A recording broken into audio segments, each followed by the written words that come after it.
Hey guys, welcome back. It's been a few hours. I've hung up all the parts that I want to paint satin black. I have sanded them all down, blown them off, and cleaned them up. I'm just warming them up now. Bunch of little parts right here. I try to group together a bunch of little parts so that the overspray kind of gets on the other spots. This is just a bunch of brackets and stuff for a Continental kit for an Impala. So we are going to mix up some epoxy primer here. It's going to be 2 parts epoxy, 1 part hardener. And I'm going to put just a little bit of reducer in it just to thin it down a tiny bit. And then we will get ready to start put the epoxy primer on. Hopefully those little parts don't go flying all over the place when I try to spray some primer and paint on them. I was going to put them on a long rod, but I thought they would blow down the rod easier than a zigzag piece of wire. So we're going to mix this 2 to 1, and then just probably 5% reducer just to thin it out a little bit.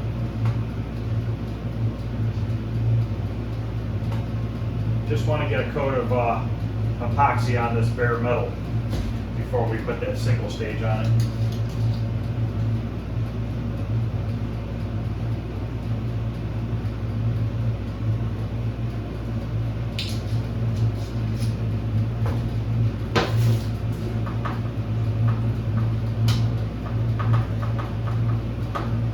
We'll get this coat on, and then we will let it set for about 10-15 minutes, and we will apply probably just 2 coats of satin black.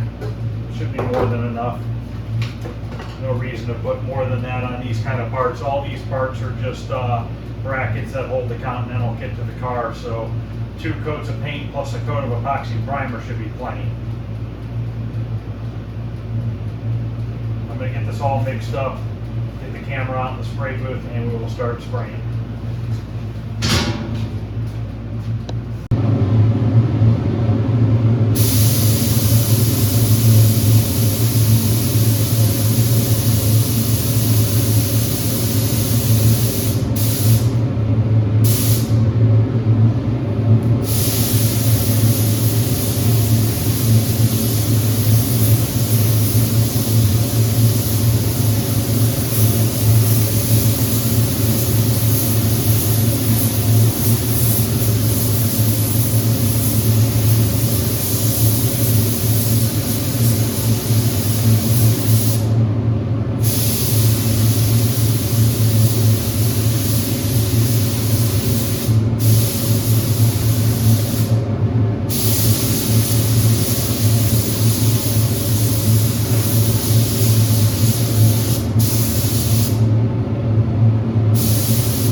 got that coat of epoxy on there. I started painting it, and I'm out there, I'm like, why the heck is it getting so hot out here?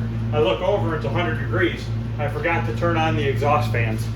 So that's why it started clouding up in there, because all the overspray was kind of just hanging in the air. So fans are running. First coats are starting to dry now. I'm going to wait about 15 minutes, and then I'll be back and we'll get some paint mixed up. The paint shaker just stopped, so we'll be good to go here shortly.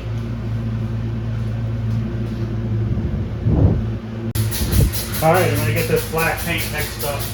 The spray booth in the floor is pretty oversprayed in there right now. There's a bunch of dried primer and black paint.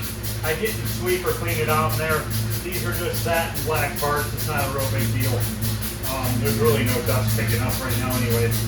This paint is a 4-to-1 mix, and I'm going to put about 10% reducer in it. So we'll take it up to line number 4. We'll probably have to mix it up twice. We'll probably have to, because of 2 coats. So take it up to 4.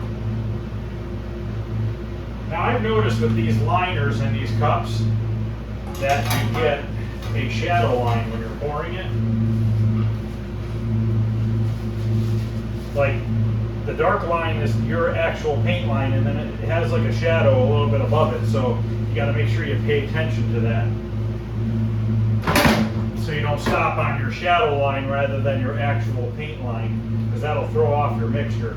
These mixing charts are real easy because I just went a hair above the 4, and then you come over to the next line and I'm going to go a hair above the 4 again because I over poured a little bit. Hair above the 4 with the hardener.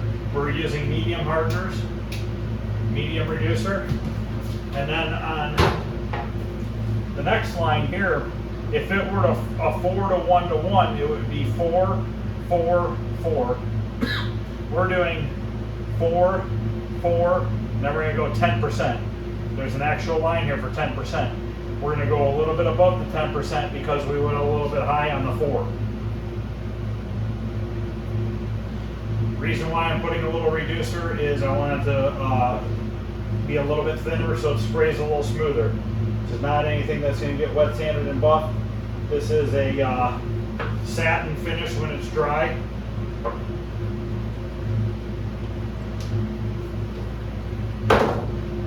Stir it up real good. We'll use the other side of the stick. Remember, these lids have the built-in filter.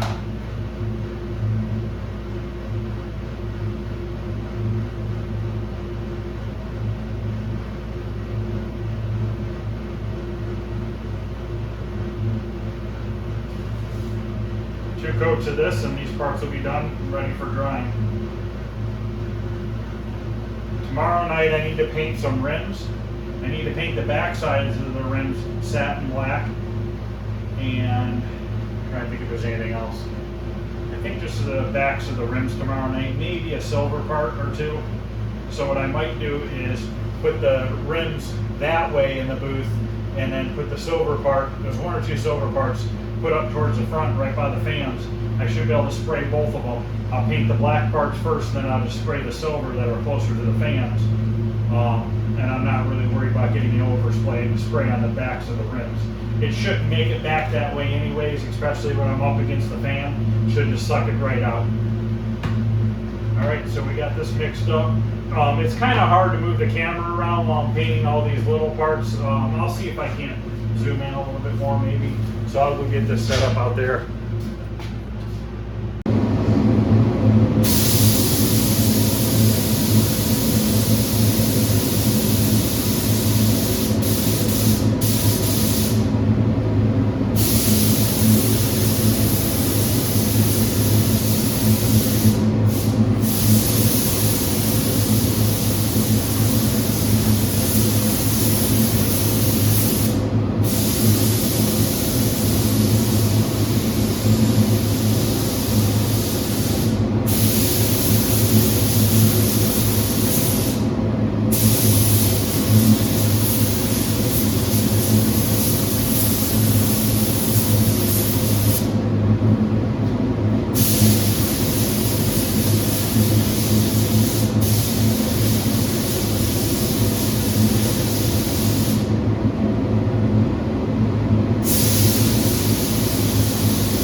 Okay, first coat is on.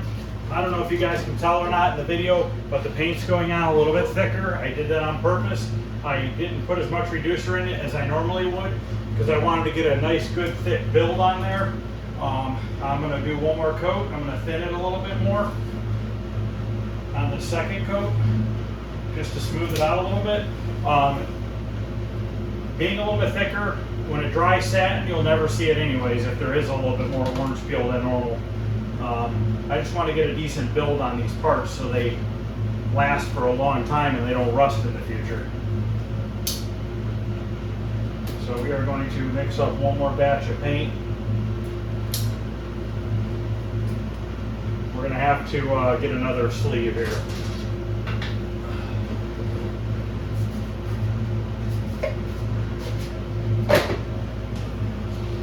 We don't need to mix up as much as the first time because we still have some left over. So I'm going to go up to line 3. Oh boy, forgot to put the sleeve inside. That's what happens when you get in a rush. We'll put this up in the gun washing cabinet.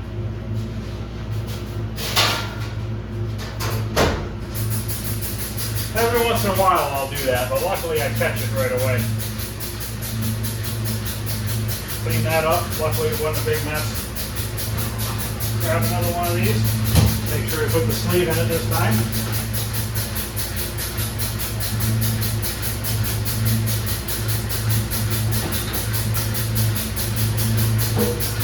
Okay, now we're going to go to line 3.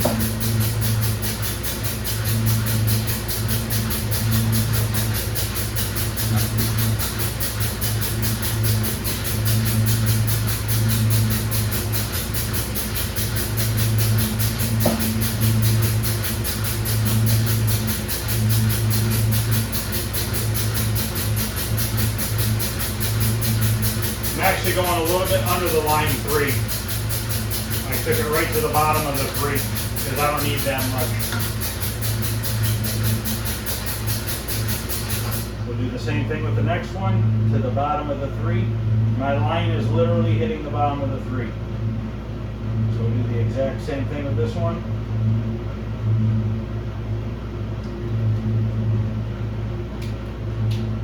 And we're going to put 20% reducer in this. Then we're going to mix the two together.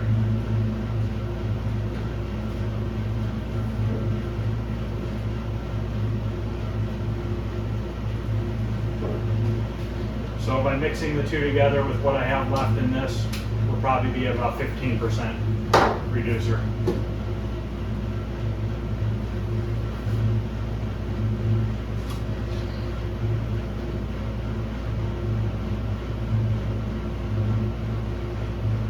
And we have more than enough paint.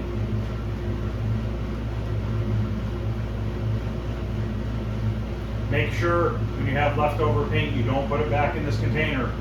This is not base coat. This has a hardener in it. So once whatever's left over is garbage. We'll cap that up after.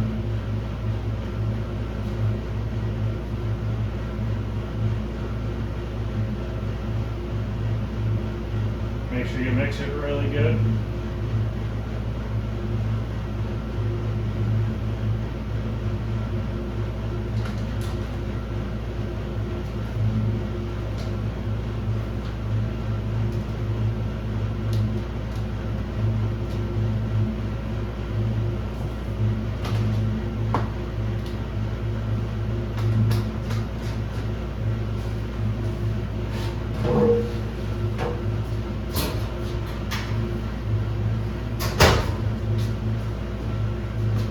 Alright, that's all clean.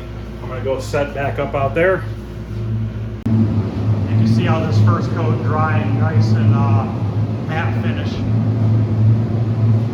It's kind of hard spraying parts that are hanging in the air because they like to blow around, so it's always a bit of a challenge doing it. So let's get these first couple here.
All right, all the paint is on. I had quite a bit left in the gun after my second coat, so I just went and did a third coat real quick. I did not video it.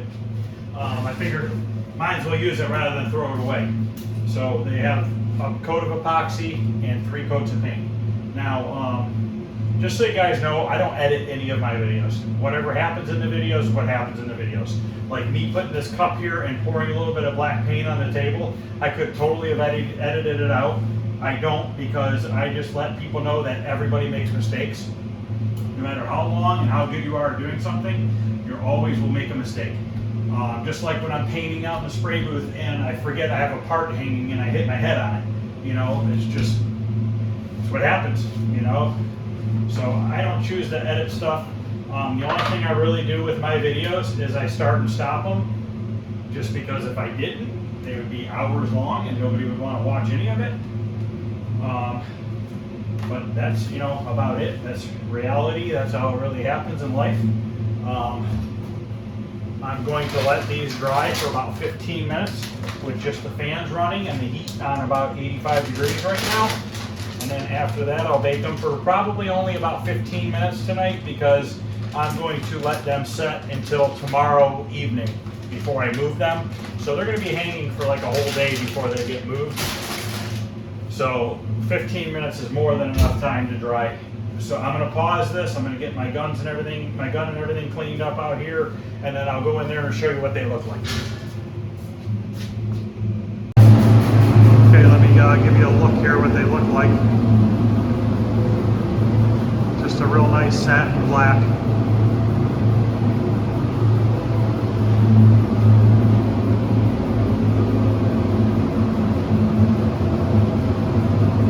Kind of hard to pick up on the video. There is a little bit of a texture to the metal. I did sand it down with 80 grit. Some of these steel parts have more texture than the others. Kind of like they're made out of hardened steel. They had like a black coating on them, which I sanded it off, but I'm guessing it's probably a hardened steel. So that's what all that stuff looks like. Turned out real nice. If anybody's wondering what kind of a gun washing cabinet I use, this is the brand. It holds 2 guns and 2 cups at one time. I do not put my clear coat guns in there, only my color guns and my primer guns. I do not put any clear in there, because there are filters in there that are supposed to catch all of the metallics and stuff like that. I just don't want to run the risk of getting a piece of metallic in my clear guns, because you know how that's going to end. Spray a coat of clear on your panel and you got a silver piece of metallic or red or blue or something like that. You just have to start over at that point. So I just hand wash my clear guns and put all my other guns in that washer. It works really well. There's a 5-gallon container that's at the bottom of it. I'll actually show it to you real quick.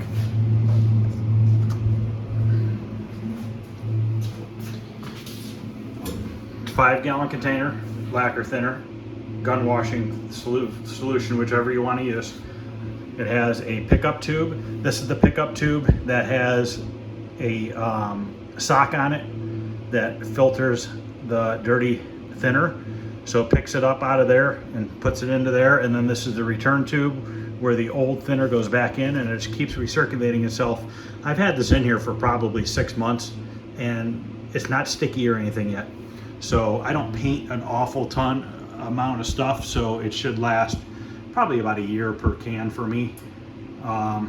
And then you have to properly dispose of it. You can't just go throwing it away or anything like that. You actually have to take it to a facility so they can empty it and dispose of it properly. A lot of the places will recycle it. You just have to, when you put your gun in one of these cabinets, I tie my trigger open, and then you've got your thinner that goes through here. And then as it's pumping it, it is shooting it out of the nozzle there. And then these right here are spray nozzles that spray all over the place, kind of like a dishwasher. And it works really well. I've been really happy with it. Haven't had any problems with it. I know some people, you know, don't like them, and some people do. It's kind of a mix there. But that's going to end this video. This is just a quick video on some epoxy primer and satin black paint. All right, guys, you guys have a good night, and I will see you probably tomorrow.